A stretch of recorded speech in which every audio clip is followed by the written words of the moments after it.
정책은 결국 타이밍이다. 이 시간을 통해서 자주 전해드린 바 있습니다. 자, 금리 인상 타이밍을 잘못 잡은 일본이 지난 8월에 이어서 어제도 글로벌 증시 가운데 가장 큰 폭으로 하락했죠. 자, 그런데 문제는 일본이 아닙니다. 일본뿐만 아니라 한국 증시도 같이 큰 폭으로 하락했는데요. 남일이 아닌 현재 상황, 앞으로 어떻게 해야 될지 한국경제신문의 한상춘 논설위원과 얘기 나눠보겠습니다. 안녕하십니까? 네, 안녕하십니까? 자, 세계 증시 상황이 또다시 긴박하게 돌아가고 있습니다. 지난 8월에 이어서 9월에도 이 국가별로 명암이 엇갈리고 있지 않습니까? 네, 어제 그 하루 종일 사실 미국 증시가 빅테크 문제로 인해서 한 1%에 떨어졌습니다는 우리 증시가 한 80포인트 이상 떨어지다 보니까 왜 이렇게 많이 떨어지느냐 시청자 문의가 많았어요. 그래서 그동안 그 방송에서 간헐적으로 좀 지적한 문제고 또 홍앵커께서는 지금처럼 세계에서 보면 정책 타이밍이 상당히 중요하다는 점도 지적해드렸습니다는 시청자 문의사항을 좀 또 이렇게 시청자분 입장에서는 가장 궁금할 거로 생각되기 때문에 이 문제를 좀 말씀드리겠습니다. 알겠습니다. 8월 초로 되돌아가겠습니다. 그때도 미국의 빅테크 파동은 동일했었죠. 그렇죠. 그래서 글로벌 증시가 그때는 하루에 한 5% 평균 떨어졌습니다.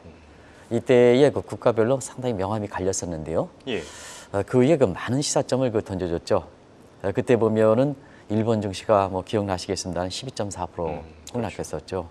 그리고 한국 증시가 세계에서 두 번째로 많이 떨어졌습니다. 그때 뭐 서킷 브레이커, 사이드카 뭐 다 발동되면서 8.7%에서 일본 다음으로 이렇게 떨어졌는데요. 한 달이 지났습니다. 어제도 미국의 빅테크 문제로 인해서 주가가 떨어졌는데요. 사실 그 방송 말미에는 우리가 실업률 같은 게 좀 개선될 거다. 너무 그 가민하게 좀 했다. 그리고 또 에로그에서 얘기하는 학습평가 이런 현상이 반복될 때는 학습평가들이 있기 때문에 올해 그 국내 그 개인 투자자들은 차리티키는 측면에서 저가 매수를 많이 해서 그나마 국내 증시를 받치는 측면이 있습니다는 세계에서도 동일한 현상이 나타나서 세계 평균 주가는 어제는 8월 초에 비해서는 3분의 1 정도 수준으로 죽었습니다. 한 1.5% 그렇게 폭락이 아니라 급락하는 이런 현상이 되는데요. 아시아 지수를 좀 김채연 PD께서 보여주고 있습니다는 아시아 증시가 많이 떨어졌습니다. 사실 일본 증시 지금 나오고 있습니다는 어제 세계 평균 주가가 1.5% 떨어졌는데 일본 증시는 지금 돌아가고 있습니다는 4.24포인트 떨어졌습니다. 한국은 3.15% 떨어졌습니다. 세계에서 일본과 한국이 1, 2위로 주가 하락폭이 컸으니까 시청자분이 어제 하루 종일 가장 문제로 이렇게 제기했던 사항인데요. 사실 일본과 한국 증시가 바로 선진국이다 이런 얘기하죠. IMF에서는 선진국 기준이죠. 근데 선진국 보면 경제가 안정돼 있다 하는데 신흥국보다 이렇게 미국의 빅테크 종목이든가 미국 문제에 이렇게 가장 많이 반응할까? 그것도 한 번든 아니고 두 번 계속해서 할까? 하는 측면은 근본적으로 우리 정치권과 그다음에 중앙은행 그리고 우리 경제 구조 자체 또 우리 국민들이 시사하는 점이 있어서 언제까지 이게 반복될 것이냐 하는 측면에서 시청자분이 문의가 많고 요즘 들어서 시청자분이 굉장히 현명하시거든요. 그런 문의를 한번 생각해 보는 것도 좋은 시간이 아닌가 생각합니다. 알겠습니다. 자, 우선 지난 얘기를 조금 더 해보겠습니다. 한 달 전 쇼크 사태가 발생했을 때 직접적인 계기가 됐었던 것은 말씀해주신 대로 실업률이었었죠. 근데 오늘부터 이 8월 고용 지표가 연달아 발표되지 않습니까? 네, 어제도 이제 7월 ISM PMI 지수가 전월보다는 개선된 거다 하는 쪽도 말씀드렸습니다. 다만 이렇게 반독점 규제라든가 이런 문제, 이런 문제에서 빅테크가 많이 떨어진 측면도 이렇게 말씀드렸었고 실업률 같은 경우는 오히려 좀 8월에 3주간의 주간 실업 선거 건수가 감소했는 점을 감안해 볼 때 좀 일전서부터도 실업률에 대해서 예상이 나오기 전서부터도 실업률이 좀 나오자 개선되지 않겠느냐. 그래서 지금은 같은 경우는 8월 실업률이 한 4.2% 정도로 나올 걸로 예상되고 있죠. 뭐 비농업 농업 건수도 어제 말씀드렸던 내용인데요. 이런 거를 반영해서 물론 8월 실업률의 발표에 폭풍 전화 같은 분위기입니다는 오늘 두 가지 점이 좀 좋은 측면이 나타났습니다. 경기적인 측면에서 보면 하나는 지난주에 이게 의미가 클 거다 하는 측면에서 오늘도 이제 사실 그 장단기 금리 간에 이렇게 역전 문제가 좀 정상화되고 있다 하는 측면에서 지난주에 이 조짐을 좀 정상화되는 조짐에 있어서는 시간을 갖고 이게 추세가 정착될 것이냐 하는 측면에서 좀 지켜봐야 되겠습니다는 2년 한 반 만에 사실 장단기 금리가 역전 현상이 정상화됐던 것. 이게 경기적 측면에서는 미국 경기의 침체에 대해서 너무 과도하게 우려할 필요가 없지 않느냐 하는 이런 쪽도 말씀드렸습니다. 예. 지금 2년물과 10년물 장단기간의 플랫하게 3.76, 3.76인데요. 그렇죠. 장중간 때는 사실 이것이 예. 역전이 정상화되기도 했습니다. 뭐 시청자 여러분 아시겠습니다는 장단기 금리 간의 역전 문제는 예. 옛날만큼 그렇게 경제적 상황과 연관성이 그렇게 많지는 않습니다는 그래도 PMI로 인해서 경기 침체 우려가 재불거되는 것을 완화시키는 측면에서 오늘 아마 다우존스는 좀 소폭이나마 플러스 났죠. 예, 올라졌죠. 그리고 애틀란타 GDP 나오가 예. 3분기 성장률이 지금 상당히 관심이 되고 있는데요. 한때는 2%대로 떨어졌죠. 예. 근데 오늘 그 베이지북이라든가 이런 걸 나오는 걸 봐서 2.1% 상향 조정하는 모습을 이렇게 보는 것이 예. 사실 9월에 시장이 굉장히 과민했기 때문에 B컷의 가능성은 어제보다는 올랐습니다는 여전히 0.25%포인트 베이비 스텝. 어떤 사람들 원래는 노멀 스텝인데 이게 예. 베이비 스텝으로 불리더라고요. 0.25%포인트의 금리 인상, 금리 인하. 금리 인하는 가능성이 여전히 높다 하는 것을 말씀드리겠습니다. 네. 자, 그럼 지금부터 일본 증시와 우리 증시를 차례대로 살펴볼 텐데요. 일본 증시. 자, 주가 하락폭이 상당합니다. 일본 상황이 어떤지부터 좀 짚어주시죠. 네. 사실 세계 그 평균 주가가 어제 1.5%, 신흥국도 예. 포함해서 또 미국도 한 1%대 이렇게 해서 오늘은 좀 시장이 안정되는 분위기입니다는 어제 일본과 한국 증시가 앞서 말씀드린 같이 4% 이상, 우리는 3% 이상, 예. 코스피는 80포인트 이상 이렇게 떨어지는 배경이 왜일까? 우리가 선진국으로 분리되는데 예. 국가별로 이렇게 시청자분의 문의를 이렇게 하기 위해서 국가별로 세계 평균 주가가 떨어지는 측면에서 뭐가 일본과 한국 주가가 이렇게 많이 떨어질까? 대체로 보면 국가별 명암을 하는 데는 세 가지 요인이 되어 있습니다. 예. 첫째, 정치권이 제대로 못할 때 주가 하락폭이 큽니다. 대변세 취약한 구조를 갖고 있습니다. 예. 이게 이제 국민들이 선정해줘야 될, 선출해야 될 이렇게 국회의원이라든가 이런 쪽에서 대통령이라든가 굉장히 좋은 사람을 뽑아야 된다. 아주 훌륭한 사람을 뽑아야 된다 하는 또 국민 속에 파고드는 기득권이 무시하고 국민 속에 파고드는 이렇게 시장에 파고드는 이렇게 선출직을 뽑아야 된다는 것도 아마 시사점을 던져줄 거로 이렇게 보이는데요. 일단 예. 정치인의 역할이 제대로 못한 국가들이 주가가 하락폭이 컸습니다. 그리고 중앙은행의 금리 인하, 지금 피 보시니까 금리 인하죠. 예. 금리 인하 타이밍을 잘못 잡은 국가들이 주가 하락폭이 컸습니다. 예. 그리고 마지막으로 경제 구조 자체에서 주력 업종이 미국의 빅테크, 그동안 증시 상승을 이뤘던 게 미국의 빅테크 업종이지 않습니까? 그렇죠. M7이라든가 예. 뭐 AI5라든가 이런 쪽에서 다 빵스라든가 뭐 다 이렇게 하죠. 빅테크 업종들이죠. 근데 주가 하락일 땐 또 이 업종들이 하락을 이끌고 있죠. 그런 측면에서 경제 구조 자체에서는 사실 미국의 빅테크와 아주 해당국의 주력 업종이 밀접한 관계가 있을 때 주가 하락폭이 큰다 이렇게 보겠습니다. 그런 과정에서 일본에 지금 어제 다시 한번 나온 것은 통화 정책은 타이밍이다. 이거 어제 일본에서 많이 나왔습니다. 예. 하필 이때 금리를 올리냐? 뭐 시청자 여러분 7월 말에 7월 31일 날 금리를 인상했습니다. 예. 그 위에 미국 시간으로 8월 4일, 8월 5일 사실 이렇게 8월 쇼크가 빠면서 그렇죠. 일본 주가가 12% 폭락했으니까 당연히 이런 얘기가 나오겠죠. 예. 그 위에 일본의 우에따라든가 이런 사람들이 디펜스가 있긴 했습니다는 사실 일본 내에서 시니치 부총재보다도 다시 우에따가 나오는 상태에서 추가 금리 얘기하다. 예. 이렇게 이제 얘기가 나왔었죠. 근데 어제 다시 일본의 주가가 세계에서 가장 많이 떨어졌기 때문에 예. 일본 입장에서는 통화 정책의 타이밍을 이렇게 금리 인상 쪽으로 갔던 것, 미스매치 내지는 동저 현상을 겪지 않았던 것, 이것이 사실 일본 증시를 이렇게 끌어내렸다 이렇게 보겠습니다. 네. 참 투자자들의 원성도 커질 수밖에 없을 것 같습니다. 그동안 어떻게 올린 증시인데 이렇게 타이밍을 잘못 잡아서 결국 지난번도 그렇고 이번에도 그렇고 일본 주가 가장 크게 빠졌는데 일본 은행에 대한 비판이 더욱더 거세지지 않겠습니까? 사실은 일본은 아베노믹스 이걸 10년 이상 추진했던 것도 예. 정책에 있어서는 타이밍을 잃고 결국 아베노믹스 정책을 추진할 때 늦어도 한 3년, 4년이면 이게 효과가 없으면 다시 또 정책을 변경해야 되거든요. 예. 근데 아베파가 고집스럽게 밀어붙였던 것, 기득권에서 밀어붙였던 것이 일본의 내수가 침체된 상황이거든요. 그런 상태에서 엔달러 환율이 이렇게 7월 말 금리 인상 이후에 엔달러 환율이 시청자 여러분도 기억나시겠습니다는 160엔대 지금 오늘 김채연 PD께서 보여주시겠습니다는 143엔대, 144엔대로 해서 계속 떨어지고 있죠. 지금 143엔대 이렇게 떨어지고 있죠. 그럼 시청자 여러분, 올해 일본 기업들은 전부 수출 계획을 다 설정해 놓은 상태입니다. 사업 계획을 다 설정해 놓은 상태인데 7월 말 금리 인상으로 계기를 해서 사실 한 달 만에 엔달러 환율이 한 16엔 내지는 17엔 떨어지면 일본 기업 입장에서는 수출 채산성이 떨어지고 거기에 따라서 수출이 둔화되는 이런 움직임이죠. 이달 들어서 일일별 수치를 대장성에서 발표하는 걸 보면 수출이 둔화될 점이 좀 보이고 있습니다. 결과적으로 보면 일본이 주가가 그나마 받쳤던 것이 금리 인하, 엔저, 수출 증대 이런 속에 주가를 받쳤던 요인이거든요.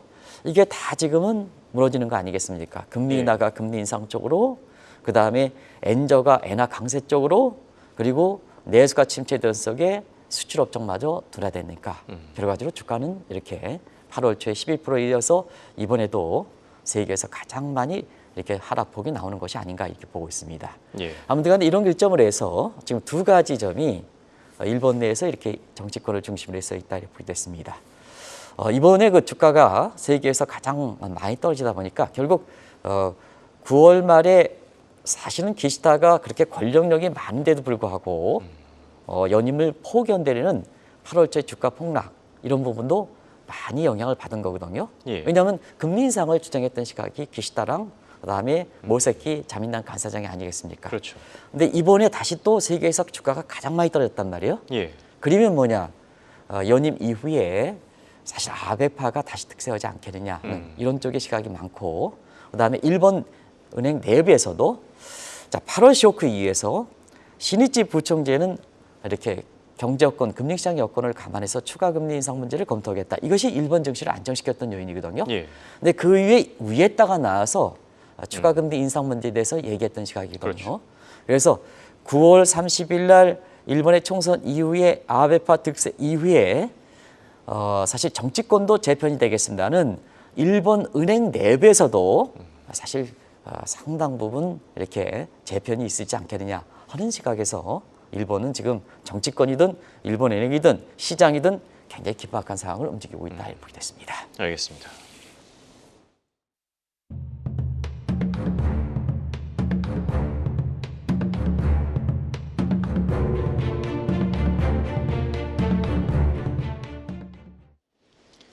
문제는 일본 증시뿐만 아니라 우리 증시가 아닐까 싶습니다. 자, 그동안 일부 전문가들이 코스피가 3,200 도달할 것이다. 그리고 미국 빅테크보다 더 유망할 것이다. 사실 달콤한 이야기들이긴 하죠. 그런데 글쎄요, 전문가라면 좀 방향성과 가이던스를 잘 잡아줘야 되지 않을까 싶은데요.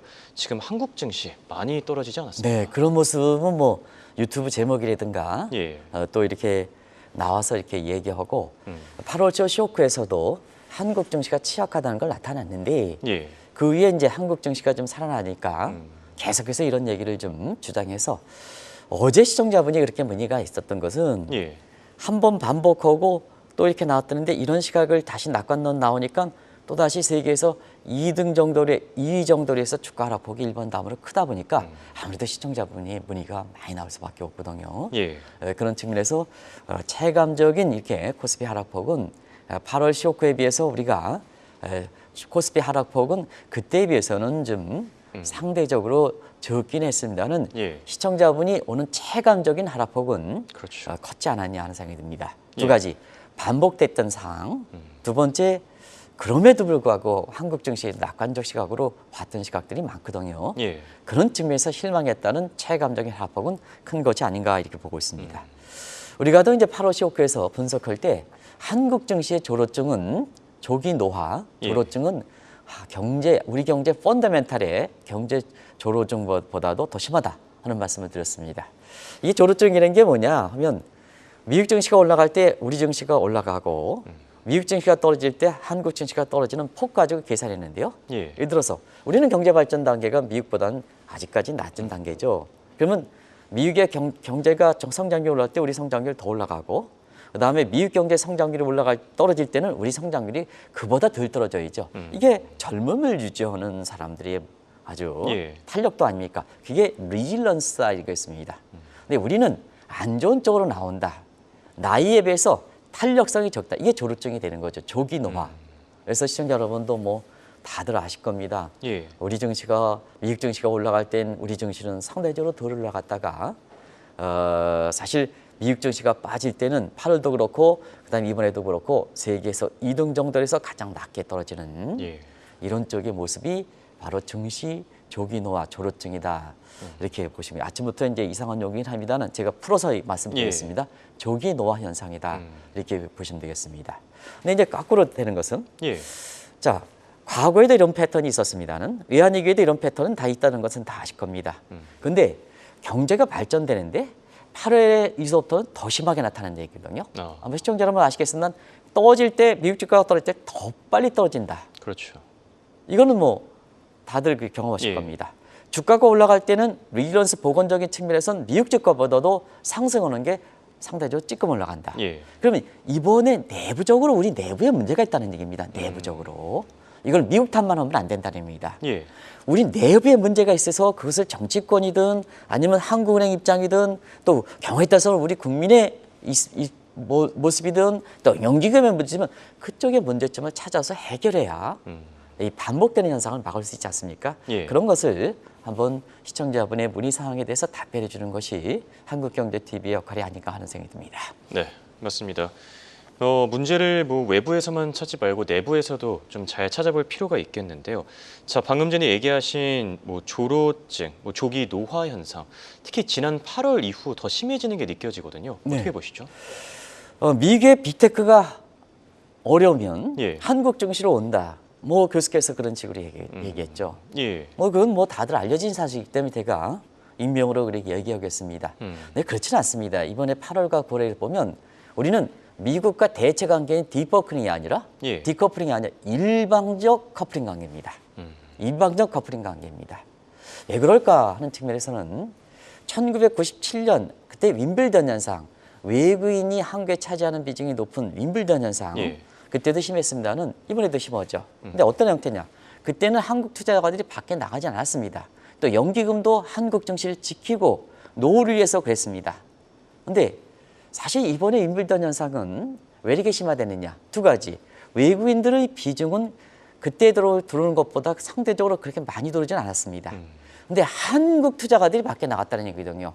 한국 투자가들이 밖에 나갔다는 얘기거든요. 그러면 똑같은 윈블던 현상, 국내 증시에서 판치는 윈블던 현상이 한국 투자가들이 나가게 된 윈블던 현상이 넘었다는 얘기입니다. 그러다 보니까 자, 작년 11월 이후에 어제도 말씀드렸던 외국인이 받치고 있고 이런 패턴을 볼 때 어제 외국인의 향방이 중요하다 하는 말씀을 드렸습니다. 어제 코스피 시장에서 1종 가깝게 떨어져 나갔습니다. 그렇죠. 그것이 일본 다음으로 우리 증시가 떨어진 어제 아침에 방송을 진단했지 않습니까? 자, 작년 10월에 다시 한번 말씀드리겠습니다. 올해 7월까지 27조 이것이 들어왔습니다. 이 규모를 보면 올해 연간까지 이 패턴을 보면 사상 최대 규모로 외국인이 들어오지 않겠냐 이런 기대가 있었습니다. 그런데 우리가 상반기 23조 이건 6월 달이죠. 23조 들어왔을 때 하반기도 더 이상 들어올 게 있을까 하는 우리가 캐스천 마크로 해서 방송을 전해드린 적이 있습니다. 지금 김천 PK에서 어제 외국인 매매 동향이 나오고 있네요. 매매 동향이 나왔죠. 코스피가 한 9,885억 정도 굉장히 많이 나갔네요. 그렇죠. 이게 뭐냐?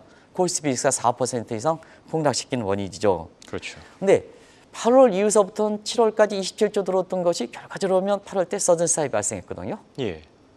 어제까지 뭐냐? 4조 원 이탈됐습니다. 어제까지 3조 원인데 저 코스피에 1조 원 정도 어제 발생한 게 4조 원이죠. 그렇죠.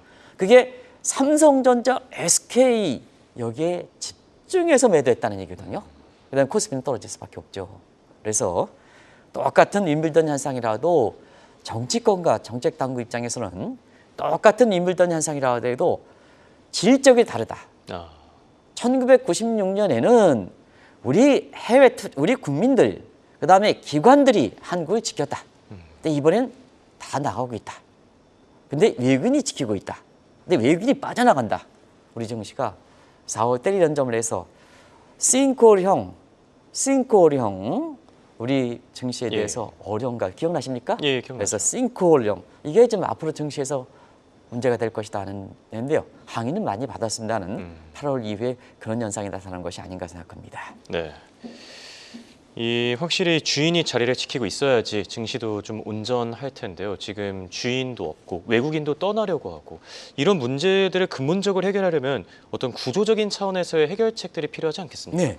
이번을 기점으로 해서 예. 우리 경제 구조라든가 증시 구조라든가 이런 쪽 정치권과 중앙은행의 문제점을 한번 짚어볼 필요가 있는 것이 아닌가 생각합니다. 예. 우리 경제 구조는 반도체 위주의 구조. 뭐 다들 아시죠? 설명은 안 하겠습니다. 과다한 부채 문제. 뭐 쓸 돈이 없죠. 지적해 주셨죠. 네. 예. 그리고 너무 미국으로 편향적이라는 겁니다. 문재인 정부에서는 중국 편향적인데 또 현 정부에서도 너무 미국 편향적이래. 대외 경제 정책상에서 균형을 잃었다는 얘기입니다. 예. 그리고 증시 문제를 보겠습니다. 증시는 앞서 말씀드린 같이 간단히 줄이겠습니다. 윈블던 현상인데 한국투자관이 나갔다. 예. 그 한국투자가 나온 것이 국회의원분들이 연기금을 수익률 가지고 평가합니까? 왜 현일가입니까? 예. 밖으로 나가지 않습니까? 그러면 해외 부동산 떨어지고 못 들어 우리 국민이 노후 생활이 어려진대요. 이런 현상이 발생하는데요. 이것도 원인이 됐다. 그리고 또 한 가지는 정치권을 중심으로 해서 예. 금투세든 상속세든 완충 장치를 좀 많이 마련해 줄 것을 했습니다. 근데 하나도 됐습니까? 상속세 인하 틀어막고 있죠. 금투세 폐지 문제 틀어막고 있죠. 이런 문제에서 완충 수단이 이렇게 미적거리는 것 이런 것들이 상대적으로 우리 경제의 위험성 규모가 선진국이라 하더라도 미국의 문제에 대해서 똑같은 문제에 대해서 일본도 정치권이 문제고 우리도 똑같이 이런 문제가 발생하는 상태에서 예. 나온 거다 이렇게 볼 때 있습니다. 알겠습니다. 자, 결론을 맺어보겠습니다. 이제 연준의 9월 금리 인하도 얼마 남지 않았습니다. 이번에 뭐 금리 인하가 거의 기정사실화되고 있죠. 많은 분들이 궁금해하시는 게 우리는 과연 금리를 언제 내릴 것인가? 혹시 금리를 조금 너무 늦게 내리는 게 아닌가? 그렇다면은 뭐 긴급 금통위를 통해서라도 금리를 내려야 되지 않을까? 이런 얘기에 대해서 어떻게 생각하십니까? 불확실할 때는 예. 중앙은행 총재가 사실 말이 많으면 안 됩니다. 아, 틀리더라도 경제 주체 불안한 사람한테 확신성을 주는 게 좋습니다. 근데 말이 나올 때 이게 뉘앙스가 이게 금리를 내리는 건지 아니면 그대로 두겠다는 건지 예. 금리는 동결 이러면 시장에도 혼란을 초래한다. 경제 주체도 혼란을 초래한다. 당신분들은 경제 현상을 해서 높은 연봉을 받아서 그거를 했는데 오히려 시장보다 애매모호하게 얘기하면 안 된다. 아, 그걸 금통위 한번 해서 그런 얘기가 예. 나왔었죠. 자, 물가를 보면 금리 인하 여건이 됐는데 부동산 문제라든가 이런 거 생각하면 예. 근데 과거에는 한군의 설립 목적에서 보면 물가 안정계 고용 창출을 들어야 하는데 안 된다. 물가 안정계에 주력돼 있다. 그러면 물가가 잡혀서 물가 금리는 내려야죠. 예. 자, 대출 규제 이런 것은 부동산 문제는 대출 규제가 규제 쪽이 정책을 하는 것이 효과가 있습니다. 부동산에 대해서 강남의 익스펙테이션이 뭐냐? 지금 부동산의 기대성이 높은데 예. 금리 뭐냐? 동결해 놓다고 금리 내린다고 촉진합니까? 이 기대성이 상당히 높은데. 그래서 금리가 중요한 게 아니라 대출 규제 쪽으로 가야 되는 거야. 그래서 이복현 금감원장이 잘하는 겁니다. 예. 어쨌든 어떤 사람은 시장 경제, 시장계 반이지 않느냐? 그렇지는 않습니다. 대출을 조여야 됩니다. 조여야 됩니다. 저는 뭐 개인적으로 그게 정책 좋아합니다. 예. 우리가 통화정책수단 가지고 어떻게 모든 정책수단을 다 어렵죠. 거넣었죠. 예. 그래서 본인의 일선 목적만 충족하라는 얘기입니다.